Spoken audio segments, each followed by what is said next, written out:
y vamos a ver un documental magnífico, Triana pura y pura, que ahora lo voy a presentar. Pero en principio yo lo voy a presentar a Ricardo. Ricardo es abogado, coleccionista de guitarras flamencas, nació en Sevilla y obtuvo una licenciatura de Derecho en la Universidad de Sevilla y un doctorado de Derecho en la Universidad de Nancy en Francia. Pero lo que trae aquí es su amor por el flamenco, ¿no? Por la música, pero fundamentalmente por el flamenco. Desde los años 60 grababa fiestas, una serie de músicos y cantadores flamencos de la vieja escuela, pero su mayor contribución a la historia del flamenco, desde luego, ha sido el ser el productor y autor a veces de las letras y de la música de canciones. Fundamentalmente se le conoce por haber sido el productor de la leyenda del tiempo de Camarón, pero también de otros muchísimos, como fueron Loli Manuel, la familia Montoya, Kiko Veneno, Pata Negra, La Macanita, Diego Carrasco, El Chur y bueno, y un sinfín de gente. También como guitarrista tuvo que figurar en una serie de televisión años A, ¿no? Rito y fotografía del baile, pero bueno, son otras cosas. La cuestión es que todo el mundo reconoce que Ricardo Pachón es la enciclopedia viviente del cante hondo, tiene unos archivos sonoros impresionantes que ya hace unos años se está empezando a digitalizar. Yo no me voy a explicar mucho más, sencillamente era hacer una brevísima presentación, ¿no?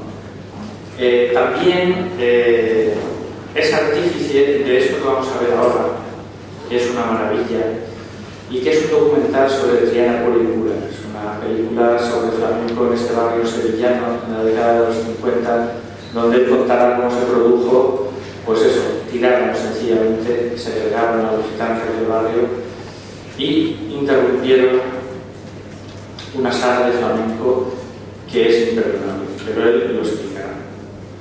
En ese sentido, pues, la dinámica de esta mañana va a ser esta. Ricardo os va a presentar un poco el documental, luego lo vamos a ver, el documental de una hora o un poquito más, que es maravilloso, os guste o no os guste el flamenco, vais a ver, y después haremos un comentario sobre el documental y también sobre un artículo que escribió en El País y que ha tenido muchísima resonancia, que se llama La descentralización del flamenco y el inicio de la ofensiva de los suelos de jornadas. Y con eso empezaremos esta mañana flamenquita y luego ya le daremos, después de tener un debate o de queréis preguntarle a Ricardo, ya pasaremos a la segunda parte con Antonio Largo. Así que le dejo la palabra a Ricardo Pachón. Buenos días. Y aunque no es una hora de flamenca, os agradezco muchísimo vuestra presencia. También quiero decir una cosa, que como la pantalla se ha situado a la derecha, pues si hay personas en ese lado que no tenéis visibilidad, yo casi os recomendaría que ocupáis para que se pueda ver bien, ¿no? Yo voy a decir dos palabras de esta película porque lo más interesante es que una vez que vosotros la veáis podamos charlar, tengamos un pequeño coloquio, va a haber un micrófono inalámbrico a disposición. A mí lo que más me gusta en estos casos, en el sitio donde he presentado esta película, ha habido unos coloquios bastante vivos, ¿no? La gente se ha interesado mucho por la problemática de los gitanos. Es un documental agridulce que cuenta cómo en los años 60 las autoridades sevillanas echaron a todos los gitanos de Triana de mala manera y los metieron en casitas duralistas por los alrededores y acabaron con una comunidad gitana integrada al 100%, noble, ganándose la vida con actividades totalmente ilícitas. Yo que vivía en Triana tengo el privilegio de la edad es haber vivido. Entonces yo estaba por Triana por los años finales de los años 50, no había droga, no había delincuencia. La comunidad que yo conocí de los gitanos para mí ha sido una cosa casi idílica, ¿no? Te lo digo. Eso lo destruyeron y en el año 83 una gitana de una de las familias de clanes herrero de Triana, los filigranas, pues tuvo la genial idea de hablar con los viejos, que tenían 60, 70 años, y reunirlos para que por lo menos dieran la última fiesta de Triana, de cómo se bailaba y se cantaba Triana. Un regalo totalmente inmerecido para la ciudad de Sevilla, que fue la que los expuso, pero que no obstante ha quedado como documento, y está siendo un documento importantísimo, sobre todo para los bailadores y bailadoras, porque se dan cuenta de que no hay que correr tanto con la moto, como le decía yo hace ratito, con los pies, ¿no? Sino que hay que bailar con el alma y con las manos y con la cara y con todo. Entonces este baile de Triana es una lección de cómo se podía bailar con magucha y provocar la misma o mayor emoción que uno que le dé muchas patadas al suelo. Yo lo voy a dejar, y sí, lo que me gustaría después de la película que charláramos un poquito, y a continuación voy a desarrollar brevemente, puesto que está Antonio Carmona, una pequeña tesis sobre lo que está ocurriendo, la desgitanización del flamenco, y cómo desde las esferas políticas y esferas incluso comerciales no gitanas, medios de difusión y todo, pues está creando esa confusión de que todo es flamenco. Entonces es una cosa alarmante, y creo que este es el foro para que hablemos sobre esto e incluso se empiecen a tomar decisiones ya en esta materia. Yo os dejo por aquí, por favor. Separada por un río. En la margen izquierda está la ciudad antigua, la ciudad romana, la ciudad árabe y la ciudad cristiana, y a la margen derecha. Muchísimas gracias por este regalo para todos y todas quienes estamos aquí. Me preguntaba Ricardo qué podemos hacer para recuperar ese legado desperdiciado, desperdigado, las dos cosas, para recuperar ese legado que está, pero que está perdido, está por distintos lugares. Bobote existe, Eléctrico murió este año, los nietos e hijos de Palacarzona viven, podemos seguir, Raimundo Amador está, los Molina viven, los Montoya, pero efectivamente se ha perdido lo que tú contabas, la comunidad, la gitanería junta, la vida en comunidad, y ese flamenco que se gestaba y que se mantenía y que se daba en herencia. ¿Qué podemos hacer para no darlo por perdido? Porque lo hemos declarado patrimonio de la humanidad, y a partir de ahí no estoy segura de que hayamos hecho mucho más. Sí, bueno, aunque en Triana era un barrio con gitanos y no gitanos, y aunque los corrales de vecinos, que había corrales hasta con 40 familias que se compartían entre gitanos y no gitanos, eso ha desaparecido, pero es que ha desaparecido el flamenco en Alcalá de Guadaira, la cuna de la soledad de Alcalá, no queda nada. Las cuevas de los gitanos del Castillo tampoco queda nada. En Utrera, muerta Fernanda Bernarde Perrate, queda lo mínimo. En Lebrija se queda un poquito, y Jerez, como decía Federico García Lorca, la ciudad de los gitanos, quizás sea donde más se conserva el espíritu. Pero luchar contra esta dispersión que se ha hecho de las comunidades gitanas es ya casi imposible. Es decir, que ya los gitanos que han arraigado las 3.000 viviendas, o por el Algarafe, o por un pueblo, o por estos suburbios, por los Pajaritos, que también creo que es un barrio ahora que se está convirtiendo en un barrio conflictivo. La aparición de la heroína ha hecho estragos. Entonces yo no quiero ser nostálgico, pero yo creo que será difícil, porque toda esta gente que está en el escenario, más que nada lo que tienen es cara de felicidad. Como decía Carlos Lencero, media hora de libertad es mucho tiempo, ¿no? Y ahí lo que se vive es que están totalmente sumergidos en un clima musical y humano de felicidad. Todos tienen cara de reírse. ¿Qué podemos hacer? Podemos hacer muchas cosas, ¿no? Y eso lo voy a comentar después, cuando comente ese artículo del País que los enseñantes para gitanos han tenido, yo no sé, para mí ha sido una alegría muy grande que ese texto haya tenido trascendencia. Y el problema está en que en lo que es el flamenco, en lo que son los estilos flamencos primitivos, que tenían su nombre, lo que hacían los gitanos de la Bética, entre Sevilla y Cádiz, eso es lo que ahora quieren confundir con todo el folclore andaluz. Y entonces, eso que tú dices de patrimonio de la humanidad de la UNESCO, pues yo tengo el texto de las comunidades de Andalucía, Extremadura y Murcia para la UNESCO, diciendo lo que va a ser el flamenco. Y a raíz de esto, el artículo 68 del Estatuto de Autonomía dice que quien tiene las competencias en materia de flamenco es el gobierno andaluz. A raíz de esto, pues se han conseguido ya que las sevillanas, los verdiales, los trovos de la Alpujarra, que todo eso sea flamenco ya, todo es flamenco. Entonces nuestra lucha, digo nuestra porque yo me siento en este sentido gitano de vocación, es establecer, como está claramente establecido con el blues. Está el blues antiguo del delta de Mississippi, pero después está el blues de Memphis, el blues de la costa oeste, el rhythm and blues.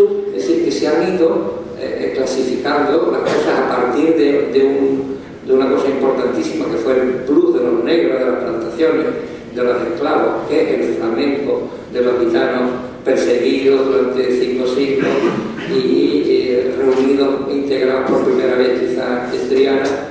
Que esto volvamos a retomarlo y volvamos a conseguir que tanto en internet, tú pones en internet Camarón, lo que sea, que te ponen World Music o Latin Music, no han existido como flamenco.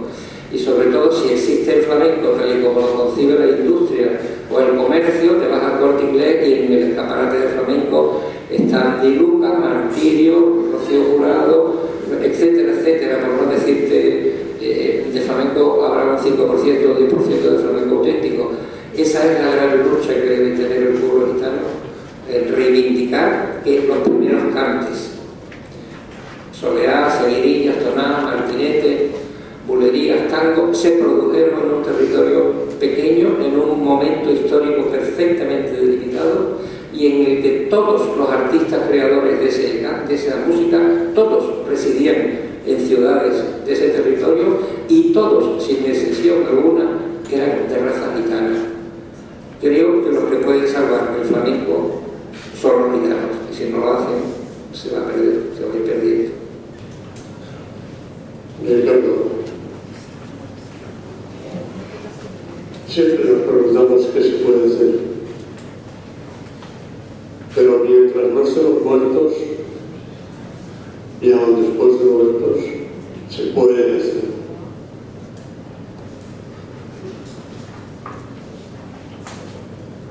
Es congojante comprobar cómo no hay conceptos ni palabras para definir la salvaje, inhumana, genocida, política de los payos en el poder contra los gitanos, que no tienen más poder que el de ser y el de mantenerse. Desde la sociología, algunos hemos inventado conceptos, como ya ha pasado hoy. Triana es un caso más de alejamiento y de diseminación artificial de los gitanos para destruirlos. Es sin necesidad de decretos, todas aquellas normas, no menos de 250, en 5 siglos intentaron acabar con la autoridad gitana. Luego se ha impuesto la burocracia administrativa, el hecho de una emanación del capitalismo. Ese terreno valía para los payos, que les dejaron vivir ahí, y a los payos de los gitanos que vivían, mientras no valía nada. En el momento en que algo vale, hay que arrebatárselo a los que lo tienen, por los que siempre lo tuvieron. Bueno, a mí se me ocurre algo. No hay solución, se lo decía el otro día a Raúl, no hay solución para los gitanos del Polígono Sur, no hay solución para los gitanos de Sevilla, no hay solución para los gitanos de España, no hay solución para los gitanos de Europa, si no viene de Europa la solución. Y la solución pasa por algo que no se ha hecho nunca: la reparación histórica del daño hecho, el reconocimiento del daño por los gobernantes de ahora que hicieron los gobernantes de antes.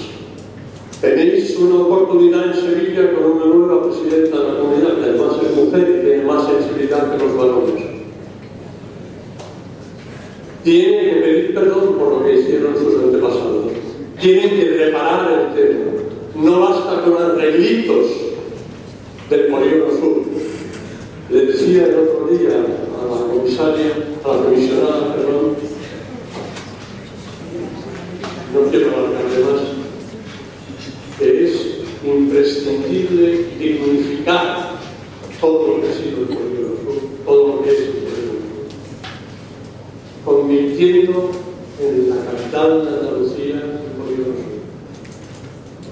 Plantearse un programa a 10, 12, 15 años para que eso sea una patente, porque puede ser. Hoy hay posibilidades técnicas, posibilidades económicas, posibilidades legales, posibilidades administrativas. Solo falta la voluntad política, y que abandonemos de una puñetera vez por siempre ese desprecio que la mayoría no gitana padece, sufre todavía contra la comunidad. Es impresionante lo que habéis hecho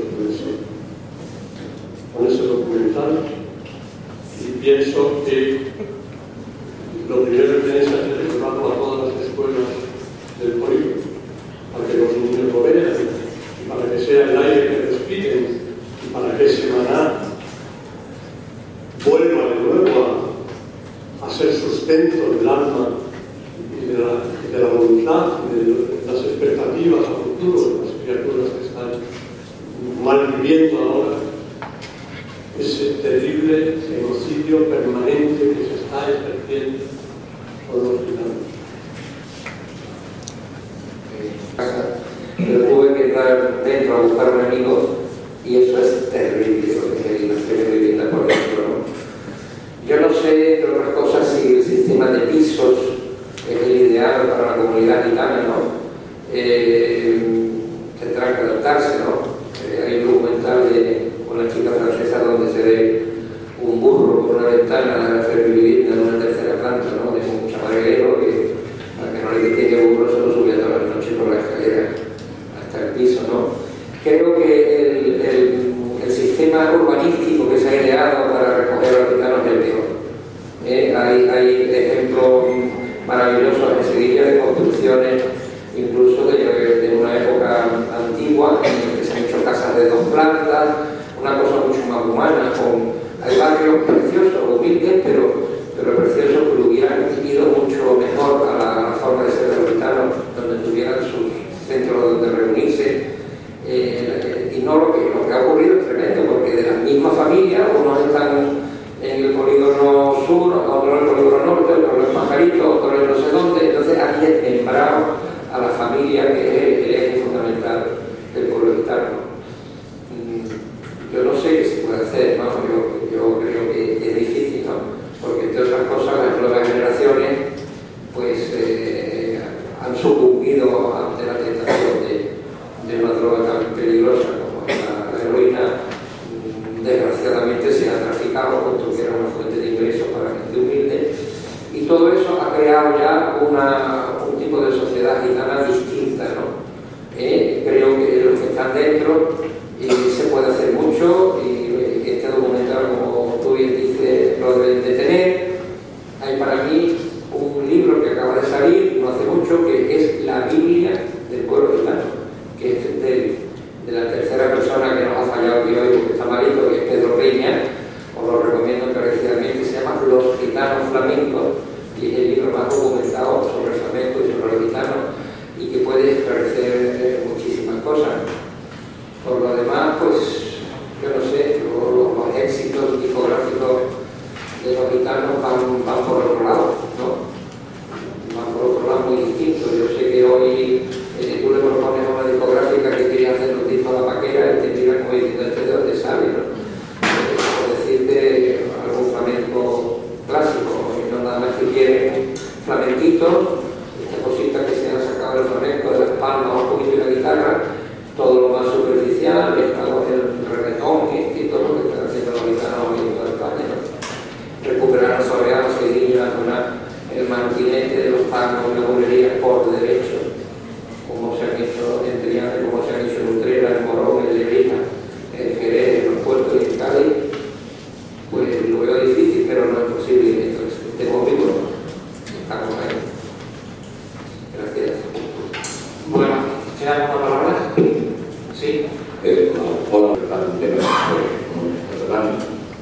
y yo en relación a lo que está diciendo ahora, creo que todo tiene un contexto histórico, que creo que ese contexto histórico puede enseñar, puede decir camino a seguir, porque yo no creo en la predestinación, no creo que la comunidad gitana esté predestinada a nada, no creo que el flamenco esté predestinado a nada, sino que creo que somos dueños y señores de nuestro propio futuro.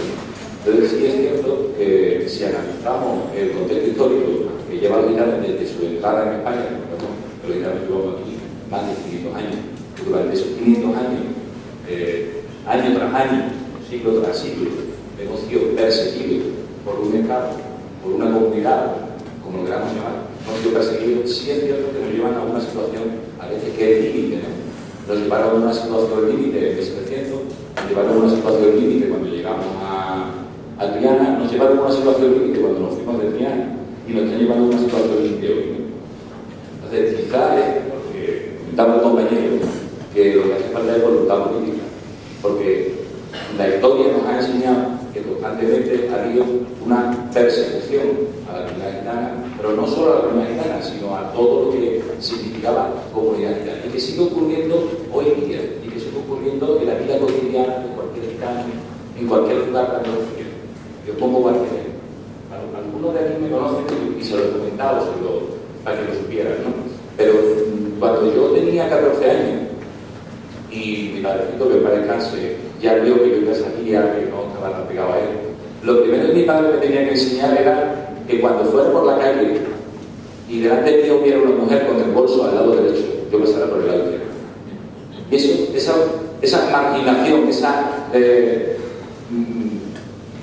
persecución histórica que han hecho las administraciones públicas se traduce en la sociedad española y que se produce en el día a día de cada uno de los gitanos, ¿no? Yo cuando entro a un centro comercial, automáticamente el guardia de seguridad lo encuentra aquí. Yo os invito a quien quiera que como ahora de lo vayamos por inglés y vean que efectivamente es así. Es decir, que hay muchísimas cosas que se pueden hacer, pero que tienen que empezar por un cambio por parte de la administración. Y ojo, estamos en Andalucía. Estamos en Sevilla. Os lo digo porque yo tuve una experiencia en Granada que está en una situación aún peor de la que se está produciendo. A mí lo sorprendente de Triana no me parece solamente el arte flamenco que tiene, sino el valor de convivencia que tenían, que a mí me parece que es mucho más fuerte, ¿no? y que representa muchos de los valores que la comunidad gitana tiene. Y que quizás lo que debemos de exportar es precisamente eso. Es decir, no solo que artísticamente se trataba muy bien en Triana, sino que muchos de los valores que tiene la comunidad gitana también se practicaban en Triana. Digo, por no construir solamente una gitanidad alrededor del arte y del flamenco, sino también alrededor de valores. Y yo creo que esto las administraciones públicas tienen que trabajar por ello. Y además, por lo que ha dicho el compañero, porque creo que hay una deuda histórica.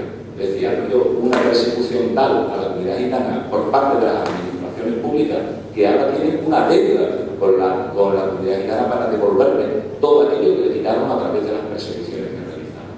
Pues yo creo que la administración tiene mucho que hacer. Sí. La maestra de baile, Matilde, no es gitana, pero estaba casada con Rafael el Negro, de la dinastía de los Caganchos de Triana, y entonces ha vivido desde siempre en un corral de vecino con los gitanos. Entonces ella habla con esa propiedad y ella baila gitano y ha aprendido muchísimo. ¿Qué tal está, Rosario? Matilde tiene 80 años, está bien, está con los achaques que tenemos ya, los de esa quinta.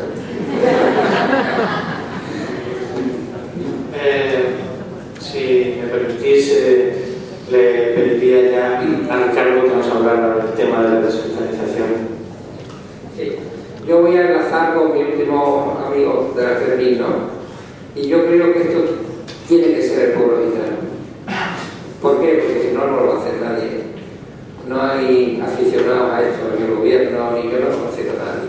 Entonces yo siempre digo una frase que me parece un poquito graciosa, pero que tiene su fondo.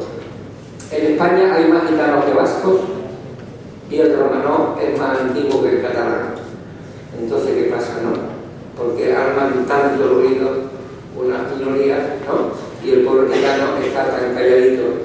Yo creo que le pertenece al pueblo gitano, en primer lugar, asociarse, porque hay elementos fundamentales para hacer un partido político, para que podáis estar representados en el Parlamento. Un partido político no hace falta tanto, por lo menos empezar a asociarse. Ya hay asociaciones gitanas, ya está el Instituto de Cultura Gitana en Madrid, que está funcionando bien. Pero todo es como una concesión que hace el gobierno, porque el instituto lo paga el gobierno. En el fondo lo que se trata un poco de domesticar toda esta inquietud, toda esta fuerza gitana y todo este, digamos, sentimiento de 5 siglos de persecuciones que está latente y que está dentro, y que la verdad nunca se ha pedido perdón, ni por los de aquí ni por los 600.000 judíos que gaseó Hitler en la Segunda Guerra Mundial. Entonces, desde mi punto de vista, ¿qué es lo que yo veo? Si el Estatuto de Andalucía se arroga por la cara las competencias en materia de flamenco, creo sinceramente que había que recurrir ante el Constitucional el artículo 68.1. ¿Y quién lo puede hacer? Pues el Instituto de Cultura Gitana, cualquier peña, cualquier asociación gitana, para recurrir ante el Constitucional. La legitimidad que hay que tener es lo mismo de una pequeña asociación, y que se establezca de una vez qué es lo que es flamenco y qué es lo que no es flamenco, que salgamos de esta amalgama. En segundo lugar, y esto ya le corresponde quizás más al gobierno, es entrar en contacto con los portales de internet, con los que controlan la música en el mundo, el idioma, el Spotify, Amazon, etcétera, etcétera, y decir, señores, flamenco es esto.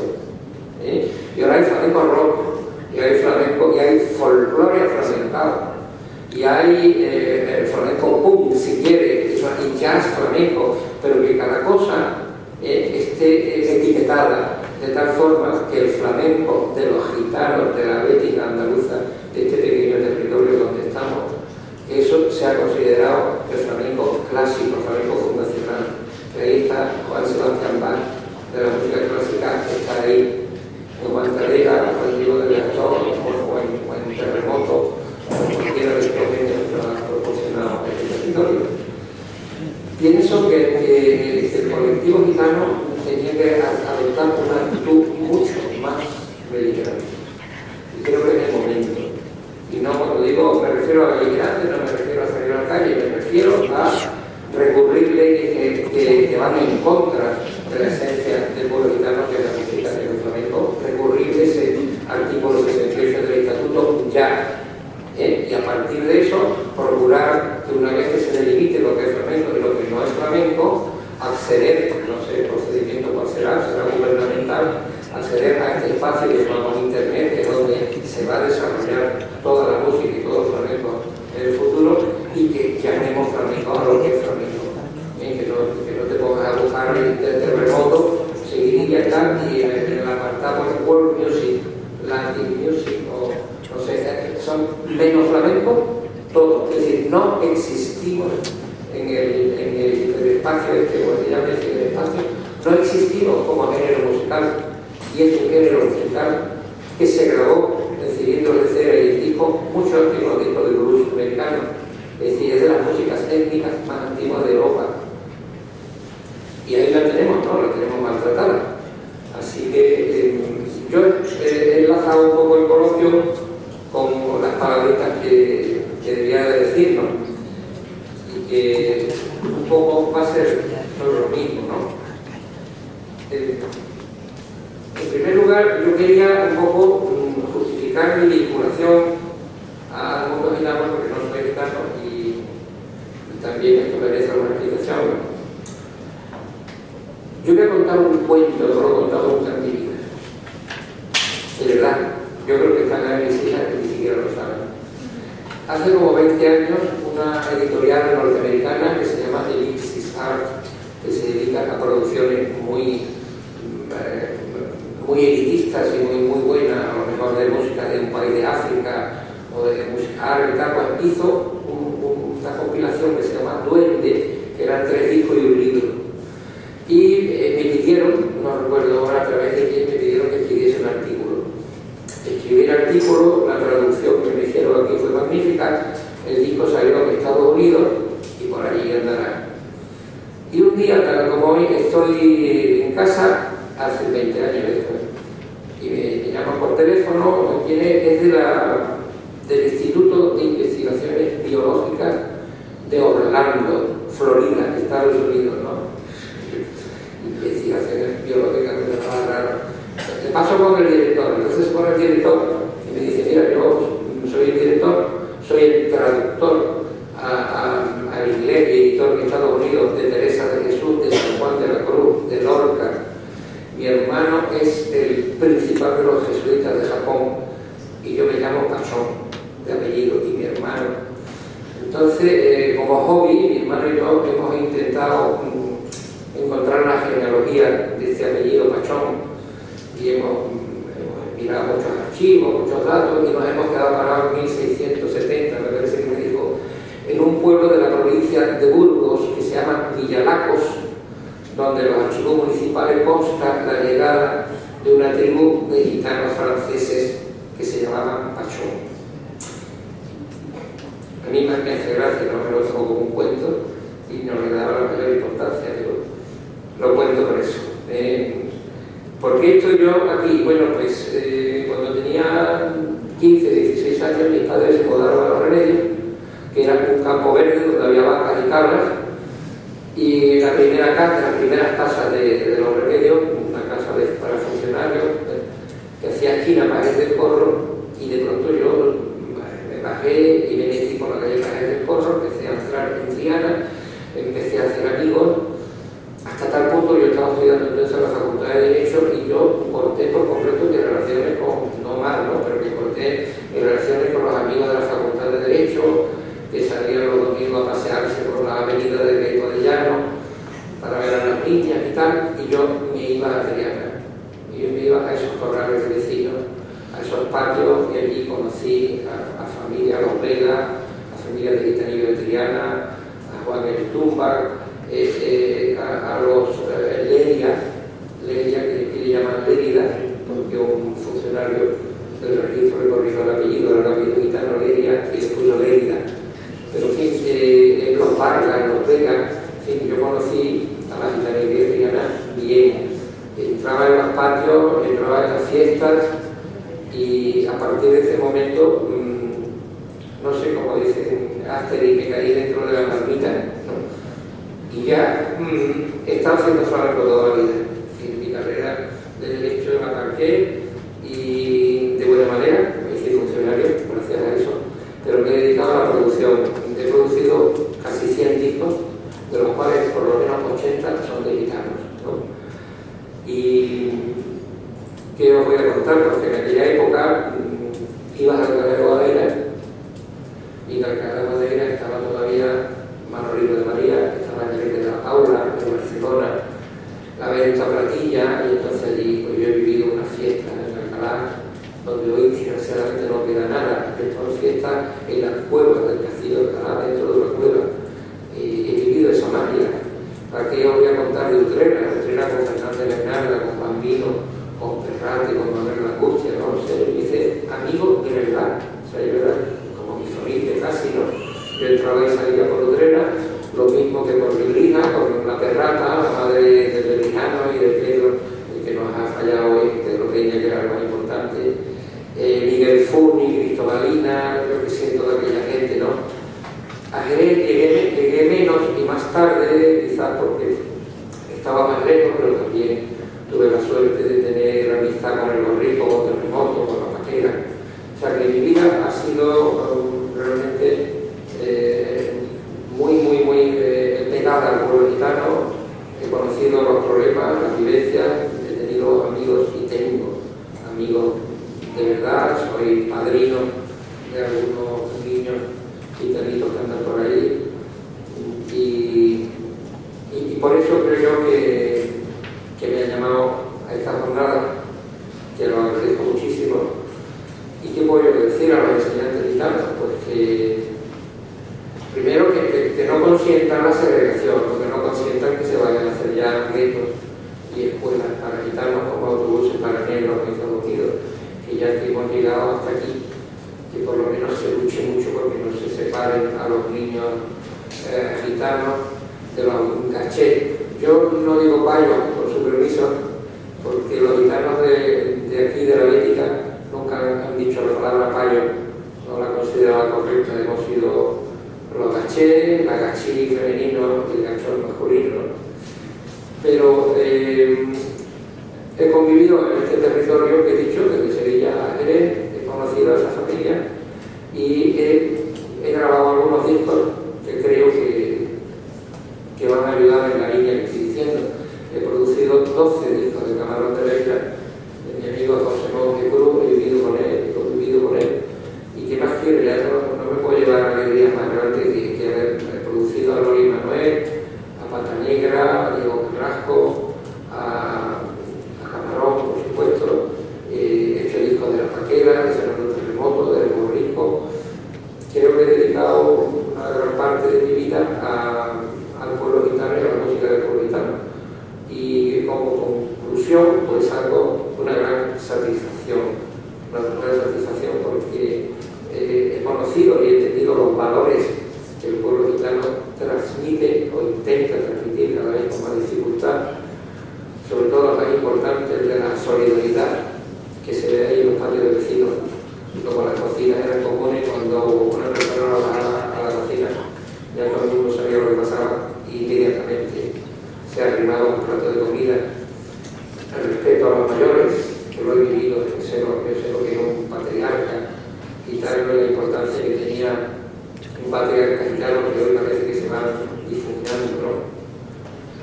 Yo recuerdo que en las viviendas uno, el patriarca, no sé cómo le llamaban, era el tío Jorge. El tío Jorge estaba casado con 2 hermanas gitanas y tenía 18 hijos varones, es decir, 18 garrotas.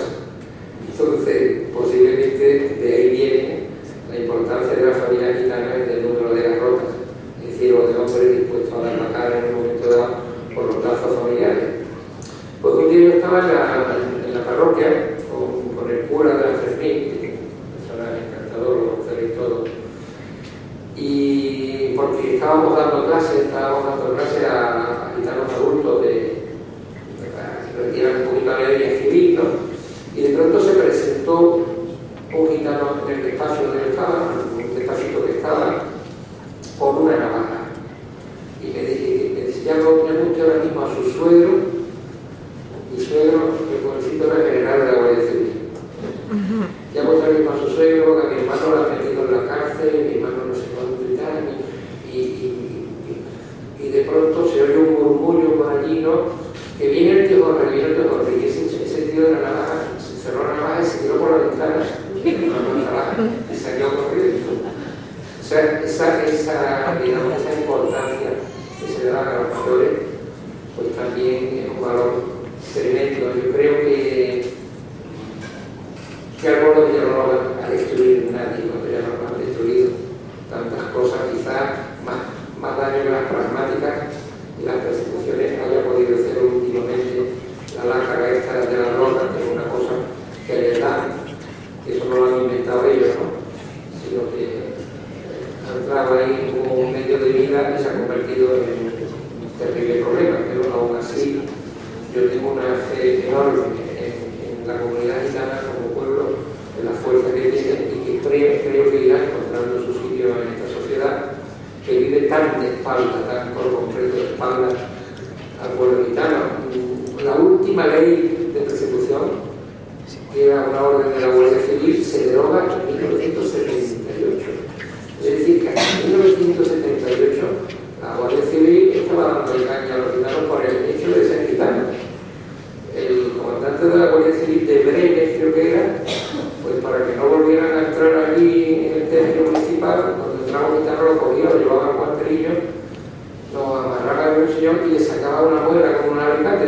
Usted sí, claro, entonces ese hombre no volvía con el pueblo. Quiero decir que esto ha durado hasta hace muy poco tiempo y que creo que todavía no hay una sensibilidad importante hacia el pueblo gitano, sabiendo, como deberían saber, que la imagen universal de España es flamenca. Yo he dado unas vueltecitas por ahí, no tanto como el que quisiera, cuando me preguntaban ¿dónde es español? Me he dicho, ole, se manda. A ver, por decir que la imagen que transmitimos universalmente no es de ingeniero, ni de arquitecto, ni de médico, es de flamenco, de la música flamenca. Y eso se lo debemos a los gitanos de la Bética, a los gitanos de ese pequeño territorio entre Sevilla y Cádiz. En la medida en que sepamos ir valorando esto, habrá que dar muchos pasos, porque por los gitanos también es difícil, tiene tal sentido tan grande de la libertad que incluso entre ellos mismos los espacios hay que respetarlos, ¿no? Pero la música negra, por ejemplo, se estaba monopolizando por la casa de discos de los blancos, únicamente en Estados Unidos, hasta que de pronto una serie de negros importantes artistas se pusieron de acuerdo y crearon la tabla Moto, que es la primera gran discográfica de música negra de Estados Unidos y que sigue estando ahí y que ha sido la maravilla. Han sido los propios negros los que han vendido, producido y grabado su música, y creo que también los gitanos tienen que llegar a eso, porque hoy ya no es ni costoso ni nada el tener ese su punto de referencia, señores. Sabemos que no se vende la Fernanda de Udera, sabemos que no se vende ni siquiera la Niña de los Peines ni Manuel Torres, pero nosotros como gitanos vamos a tener una editorial, vamos a tener una difusión, unos archivos, un legado cultural importante para decir esto era el flamenco y esto tiene que ser el flamenco, y así se cantaba el flamenco y así se tocaba la guitarra del flamenco. Creo que eso también es una responsabilidad que, como no la asuma el pueblo gitano, lo que están haciendo los necesitos es que todo es flamenco, todo, los trocos de la guitarra, es una poesía repentista muy interesante, que están los festivales de robo, que no tiene nada que ver, un 3x4, los verdiales, es un ritmo de 3x4 bailable. Entonces hay que comprender esa historia, ¿no?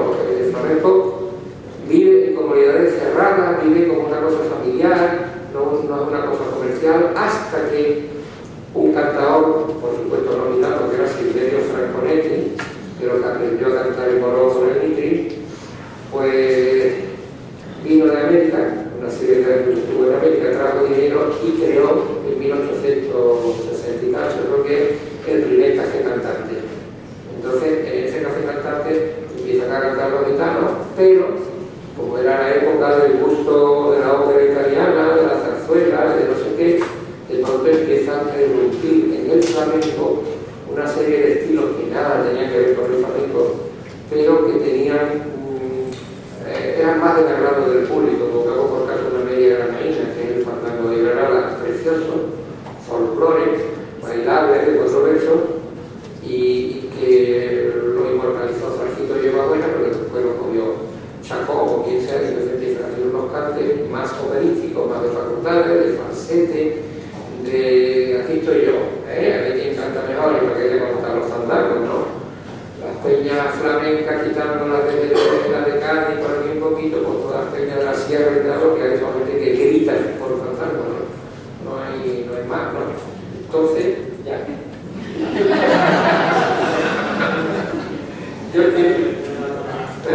Bueno, yo creo que ya hemos llegado un poquito. He hablado de lo que era el territorio, de donde nace el flamenco, y quizás el arma más importante, y para terminar, el arma más importante está en la métrica. El flamenco es muy difícil. Si ahora mismo lo dijéramos todos los que estamos aquí, vamos a hacer un poquito de compás por bulería, como hacen eso de la película, seguro que van a ver una pelea de solos aquí, ¿no? Seguro el primero yo. Entonces, ¿por qué es difícil? Pues porque es un compás alterno que incluye 2 compases ternarios, 2 de 3x4 y 3 compases binarios de 2x4, es decir, son tiempos de 12. Los seres humanos estamos acostumbrados a bailar en compases binarios, de 2x4, toda la música pop, toda la música rock, todo lo que tú veas por ahí,